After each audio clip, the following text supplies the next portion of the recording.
Madame Dupont a appelé la police et a signalé que quelqu'un s'était introduit chez elle. Lorsque les policiers arrivent, ils trouvent la femme attachée à une chaise. Elle raconte qu'un homme portant un masque noir est entré chez elle et l'a attachée de façon à ce qu'elle ne puisse pas bouger. Puis il a volé toutes ses économies et est parti. La police ne croit pas Madame Dupont et l'arrête pour fausse déclaration.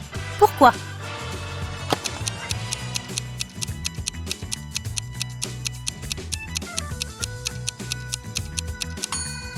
Si la femme ne pouvait pas bouger, comment a-t-elle réussi à appeler la police ? C'est l'anniversaire d'Hélène. Ses parents disent qu'ils ont un cadeau pour elle, mais elle doit d'abord le trouver. Pour aider la jeune fille, ils lui donnent une note qui dit « Ont deauka stecheka nezda al veka ».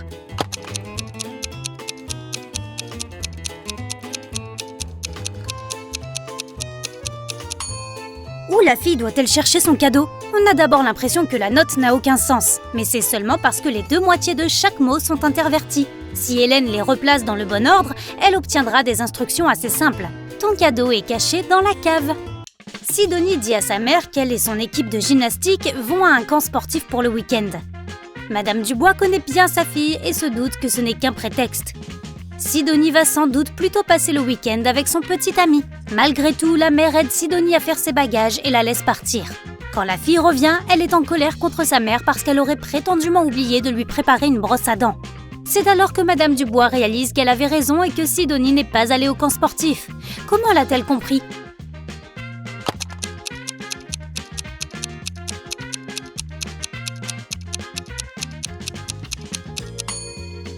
Lorsqu'elle a emballé les affaires de Sydney, elle a mis la brosse à dents dans le sac avec ses affaires de gymnastique. Si sa fille était effectivement allée au camp sportif, elle aurait ouvert le sac et trouvé la brosse à dents. Mais elle ne l'a pas fait, ce qui signifie qu'elle n'a jamais utilisé ce sac.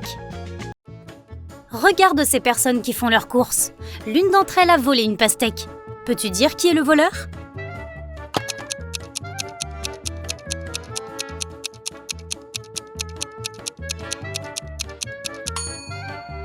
Ce doit être ce type à droite. Il tient un ballon de foot, mais on dirait qu'il est très lourd. Et comme les ballons de foot ne pèsent pas lourd, ce doit être une pastèque déguisée. Martin a participé à une expédition en Antarctique. Son patron lui a demandé d'envoyer des photos pour prouver qu'il y était vraiment. Martin a envoyé des photos tous les jours, mais lorsqu'il revient de l'expédition, son patron le renvoie.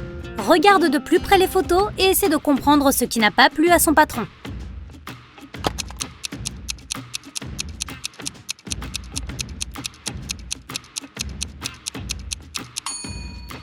Martin a été envoyé en Antarctique, mais sur certaines photos, on peut voir des palmiers. Pas étonnant que le patron ait réalisé que les photos ont été photoshopées et que Martin n'y est pas du tout allé. Un vieil homme a une vue extrêmement faible. Il vit avec son fils, Marc, car il a besoin d'aide en permanence. Un jour, l'homme se repose dans son fauteuil pendant que son fils prépare le dîner. Soudain, Marc entend du verre se briser. Il court dans la pièce et s'aperçoit que la fenêtre est cassée. Il demande ce qui s'est passé.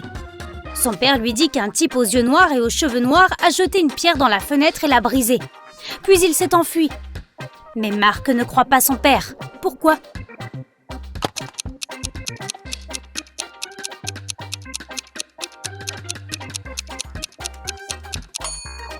Le vieil homme a une vue extrêmement faible et il ne portait pas ses lunettes au moment de l'accident. Il ne pouvait pas voir le type et encore moins la couleur de ses cheveux ni de ses yeux. Sophie est partie en voyage d'affaires avec son mari. Dans la soirée, la femme ne se sent pas bien et s'évanouit soudainement. Lorsque Sophie revient à elle, quelques heures plus tard, elle ne se souvient de rien. Il y a deux hommes en face d'elle et tous deux prétendent être son mari. La femme n'arrive pas à se souvenir lequel d'entre eux est son véritable mari. Peux-tu l'aider à le découvrir ?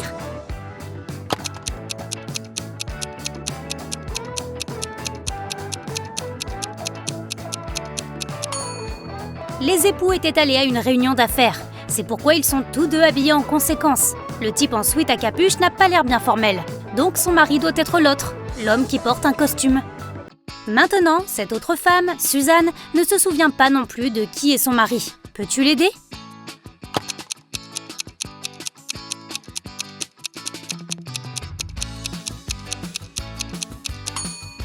Ce doit être ce type. Il porte une alliance alors que l'autre n'a pas l'air d'être marié. Les parents d'Eva, Jean et Catherine, sont venus chercher l'adolescente à l'hôpital. Peux-tu dire lequel de ces jeunes est leur enfant?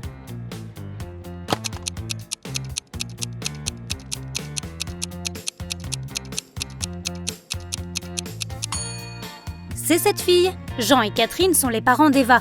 Or, Eva est un nom de fille et c'est la seule fille de la pièce. Emma fait sa promenade habituelle dans la forêt. À la nuit tombée, elle réalise qu'elle s'est à nouveau perdue. Elle erre jusqu'à ce qu'elle tombe sur la maison de la sorcière. La fille caresse le chat, salue la sorcière et lui demande de la renvoyer chez elle. Il se trouve que la sorcière était en train de participer à un tournoi de mathématiques pour les sorcières du monde entier. Elle veut vraiment gagner et prouver qu'elle est la sorcière la plus intelligente du monde. Il y a un dernier problème qu'elle n'arrive pas à résoudre. La sorcière promet que si Emma l'aide, elle la laissera rentrer chez elle. Sinon, Emma devra rester avec la sorcière pour toujours. Voici le problème. Fais 4 carrés identiques en déplaçant seulement 3 allumettes.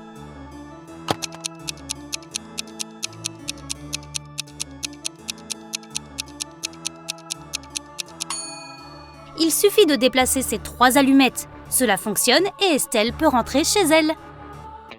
Thor demande à ses amis de deviner le mot de passe à 3 chiffres de son ordinateur portable.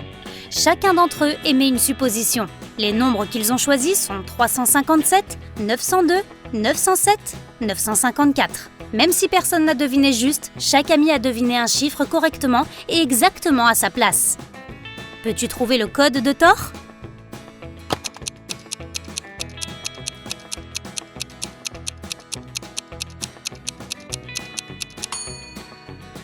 Comme chacun d'entre eux a deviné un chiffre correctement, le premier chiffre ne peut pas être 9. Sinon, 3 personnes auraient deviné juste. Il n'y aurait pas assez de personnes pour deviner le 3e chiffre.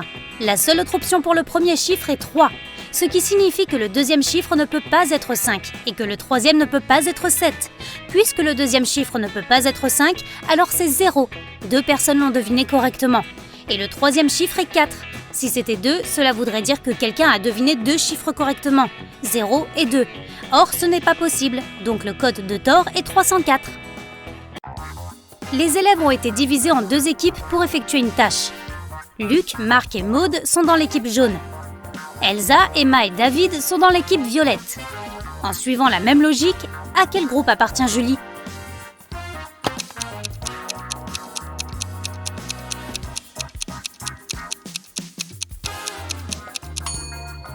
Dans l'équipe jaune, il n'y a que des élèves dont le prénom ne comporte qu'une syllabe.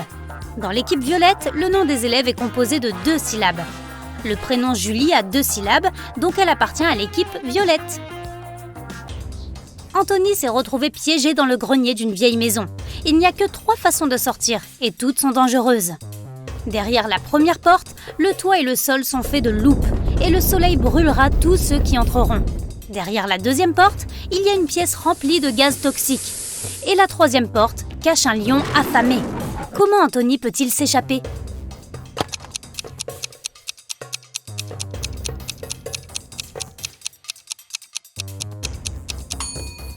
Il doit attendre qu'il fasse nuit. Le soleil se couchera et il pourra passer par la première porte en toute sécurité. Maintenant, jette un coup d'œil à Iris et à ses amis, Max, Paul, Jonathan et William. Lequel est son partenaire ?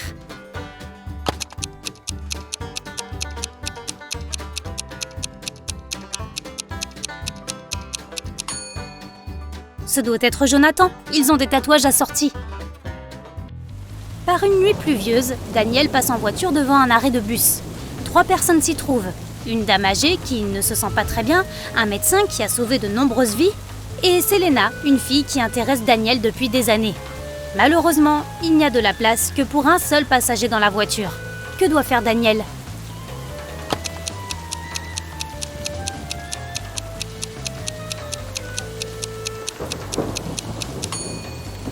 Il doit confier sa voiture au médecin, qui prendra la vieille dame et la conduira à l'hôpital. Et Daniel peut rester à l'arrêt de bus avec la fille de ses rêves. Charlie, Claude, Dominique et Alex sont tous parents les uns des autres. Mais l'un d'entre eux est du sexe opposé aux 3 autres. Voici ce que tu sais. 1. Alex est soit le frère de Charlie, soit sa fille unique. 2. La sœur d'Alex est soit Claude, soit Dominique. 3. Le fils unique de Dominique est soit Charlie, soit Claude. Peux-tu dire qui est du sexe opposé aux 3 autres ?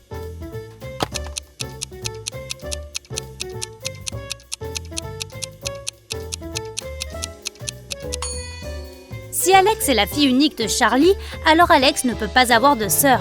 Cela signifie qu'Alex est le frère de Charlie. Si la sœur d'Alex est Claude, alors Claude est une fille. Et selon la phrase numéro 3, Charlie est le fils unique de Dominique. Mais Alex est le frère de Charlie. Nous avons donc une contradiction ici. Cela signifie que la sœur d'Alex est Dominique. Donc Dominique est une fille. Charlie, Alex et Claude sont frères et sœurs. Et Claude est le fils de Dominique. Kevin regarde la télé quand un détective arrive avec un mandat de perquisition. Le détective dit que la banque de la ville a été cambriolée et que Kevin est le principal suspect. L'homme répond qu'il n'a même pas quitté la maison ce jour-là. Il n'y est donc pour rien. La police ne retrouve pas l'argent mais arrête quand même l'homme. Pourquoi ?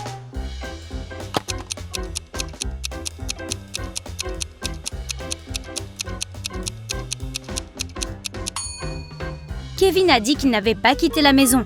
Mais regarde le calendrier et le reçu de l'épicerie. Les dates sont les mêmes. Cela signifie que Kevin a au moins fait ses courses et a menti en disant qu'il n'avait pas quitté la maison.